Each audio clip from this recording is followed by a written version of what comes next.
Hati Prabowo sangat lembut sekali. Prabowo berpesan kepada seluruh tim suksesnya dan kepada relawannya untuk tidak menyerang Megawati. Bagaimana beritanya silahkan simak baik-baik, karena hari ini ada 3 berita terbaru tentang Prabowo Gibran. Inilah berita yang pertama. Terkuak, pesan Prabowo ke semua kader Gerindra. Kata Prabowo, kalian tak boleh serang Megawati. Wakil Ketua Umum Partai Gerindra, Habibur Rahman mengatakan, Pak Prabowo selalu mewanti-wanti ke kami di acara-acara internal, acara Dewan Pembina Gerindra, kalian tidak boleh menyerang sosok Ibu Megawati. Kalau kita beradu argumentasi soal pemilu boleh, tapi kalau Ibu Mega ya kan, kita jaga beliau sebagai, kita hormati beliau tokoh nasional, tokoh bangsa dan anak proklamator, tutur Habibur Rahman. Kalau pertemuan Pak Prabowo dan Bu Mega, mari kita bersabar, jangan terburu-buru, kata Said. Pertemuan rencananya baru akan dilakukan setelah ada keputusan Mahkamah Konstitusi soal sengketa hasil Pilpres 2024. Itulah berita yang pertama, sekarang Mimin akan bacakan berita yang kedua. Saksi ahli sebut pencalonan Gibran tidak sah, tim hukum Prabowo Gibran pertanyakan dasar hukumnya. Tim kuasa hukum pasangan Prabowo Subianto Gibran Raka Buming Raka mempertanyakan dasar hukum pernyataan saksi ahli dalam sidang perselisihan hasil pemilu di Mahkamah Konstitusi, yang menyebut pencalonan Gibran tidak sah. Sebelumnya, saksi ahli yang dihadirkan pasangan Anies Baswedan Muhaimin Iskandar, Ridwan yang merupakan ahli hukum administrasi, menyebut pencalonan Gibran sebagai calon wakil presiden cawapres, tidak sah. Tadi saudara mengatakan bahwa ada pelanggaran administratif dalam penetapan Gibran sebagai calon wakil presiden. Kita mengetahui bahwa putusan MK khususnya nomor 90 itu kan sifatnya final dan mengikat, kata anggota kuasa hukum Prabowo Gibran, Otto Hasibuan. Oleh karenanya, dia berlaku seketika ketika putusan itu dikeluarkan, tambahnya. Otto menyebut, dalam praktik yang ada, banyak putusan MK yang tidak ditindaklanjuti oleh lembaga lain dengan membuat peraturan perubahan. Kemudian saudara mengatakan bahwa harus ada perubahan dari peraturan tentang itu, dan kalau itu tidak dilakukan, saudara mengatakan itu melanggar dari segi administrasi. Apa yang menjadi dasar saudara mengatakan itu? Dan mohon tunjukkan ketentuan mana dalam hukum administrasi yang dilanggar oleh KPU dalam hal ini, tanya Otto. Menjawab hal itu, Ridwan mengatakan usia Gibran belum mencapai 40 tahun saat ditetapkan sebagai cawapres. Jadi begini, di dalam Undang-Undang Pemilu dan Peraturan KPU syaratnya itu kan 40 tahun, sementara pada saat pendaftaran, Gibran belum berusia 40 tahun, katanya. Peraturan yang saat itu berlaku, PKPU nomor 19 itu mensyaratkan itu. Adapun syarat tambahan ada pada putusan MK, jadi saya hanya melihat dari situ, tambahnya. Itulah berita yang kedua, sekarang Mimin akan bacakan berita yang ketiga. Bansos dan dukungan Jokowi disebut tambah 26 juta suara untuk Prabowo. Ahli dari tim Anies Baswedan Muhaimin Iskandar mengungkapkan adanya tambahan puluhan juta suara untuk Prabowo Subianto dan Gibran Raka Buming Raka dalam Pilpres 2024. Hal ini disebut karena faktor dukungan Presiden Joko Widodo dan bantuan sosial Bansos. Adrisen yang menjadi ahli dari kubu Anies Muhaimin mengatakan ada tambahan hingga 26 juta suara. Dengan memperhitungkan berapa total DPT, per provinsi dan berapa tambahan dukungan yang diperoleh dari dukungan Presiden dan Bansos, maka diestimasi sekitar ada tambahan 26 juta suara, 26.615.945, kata Fit dalam sidang sengketa Pilpres 2024 di Mahkamah Konstitusi.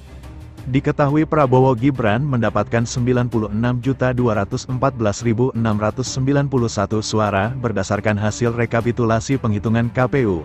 Fit berpendapat tanpa adanya dukungan Jokowi dan Bansos, Prabowo Gibran sejatinya hanya mendapat 69.598.746 suara dari total DPT 164.227.475. Angka itu, kata Fit, tidak jauh berbeda dengan hasil survei Carta Politika pada 4-11 Januari tahun 2024 lalu. Saat itu, hasil survei menunjukkan suara Prabowo Gibran ada di kisaran 42%. Kemudian selama masa kampanye, lanjut Fit, Presiden Jokowi turun mengunjungi setidaknya 30 kabupaten, kota untuk memberikan bansos. terhitung mulai tanggal 22 Oktober tahun 2023 hingga tanggal 1 Februari tahun 2024. Dari catatan tim Amin, 50% kabupaten, kota itu berada di Jawa Tengah. Tim Amin mencatat total bantuan mencapai sekitar 347,2 miliar rupiah. Menurut Fit, kunjungan Jokowi membagikan 44 jenis bansos itu berdampak besar untuk suara Prabowo Gibran. Kunjungan Jokowi efektif meningkatkan suara Prabowo di 2024.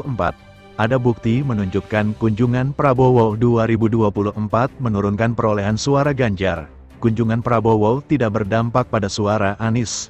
Kunjungan Prabowo 2024 dan suara Jokowi itu semakin memperbesar kenaikan suara Prabowo.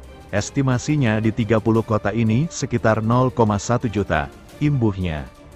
Tanggapan pihak Prabowo Gibran, Ketua Tim Pembela Prabowo Subianto Gibran Rakabuming Raka, Yusril Ihza Mahendra pun mempertanyakan pernyataan Fit Adrison tersebut.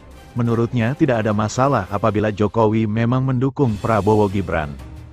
Kata Yusril, pasangan calon lain juga didukung oleh tokoh-tokoh yang memiliki pengaruh besar, seperti Megawati Soekarnoputri. Bahwa petahana, atau calon yang didukung oleh petahana akan mendapatkan suara lebih dibanding calon lain, bagaimana ahli dapat menerangkan kekalahan Megawati dengan SBY, dan Pilpres 2024, tanya Yusril. Dia juga mengatakan apabila figur lain menjadi presiden dan mendukung paslon lain, apakah otomatis suara calon lain itu akan meningkat karena faktor figur tersebut? Kalau memang kesimpulan ini berlaku, apakah hanya satu faktor kebetulan, Jokowi yang jadi presiden dan dia mendukung pasangan Prabowo Gibran dan memperoleh suara lebih? Seandainya sekarang yang jadi presiden Yusuf Kala, yang mendukung Anies Muhaimin, berarti calon itu akan peroleh suara lebih di Pilpres sekarang. Seandainya lagi, yang jadi presiden Megawati, maka Ganjar Mahfud akan dapat suara lebih berdasarkan saudara. Apa masalahnya persidangan sekarang ini dengan pendapat saudara itu? Ada sesuatu yang salah atau tidak? Lanjutnya, hal itu kemudian dijawab oleh Fit. Dia menegaskan memang ada dampak dari kunjungan Jokowi terhadap perolehan suara Prabowo. Dia membandingkan dengan Pilpres 2014 di mana tidak ada petahana yang maju, sehingga tidak terjadi seperti Pilpres 2024. Sementara dibandingkan Pilpres 2019, saat itu perolehan suara Prabowo berbeda dengan yang diperolehnya sekarang. Menurut Fit, suara Prabowo saat ini adalah refleksi suara Jokowi pada 2019. Karena ada pandangan dari masyarakat bahwa 02 didukung oleh Presiden Jokowi, hasilnya memang signifikan jadi ada unsur fanatisme, ujarnya. Berita selanjutnya, kubu Prabowo Gibran yakin permohonan sengketa Pilpres 2024 tak dikabulkan. Kuasa hukum Prabowo Gibran, Otto Hasibuan meyakini bahwa permohonan pasangan calon, Paslon 01 Anies Muhaimin, Amin, tidak dikabulkan oleh Mahkamah Konstitusi. Hal itu diungkap setelah mendengarkan keterangan saksi ahli yang dihadirkan. Kita tidak merasa susah payah dengan adanya saksi-saksi yang diajukan dan ahli-ahli tadi. Kita yakin sekali bahwa permohonan ini tidak dikabulkan kalau berdasarkan saksi-saksi dan keterangan ahli ini, kata Otto. Menurut Otto, ahli-ahli yang dihadirkan kubu Amin tidak menjelaskan dengan jelas tentang kasus yang sedang disidangkan. Para ahli disebut hanya menjelaskan narasi-narasi.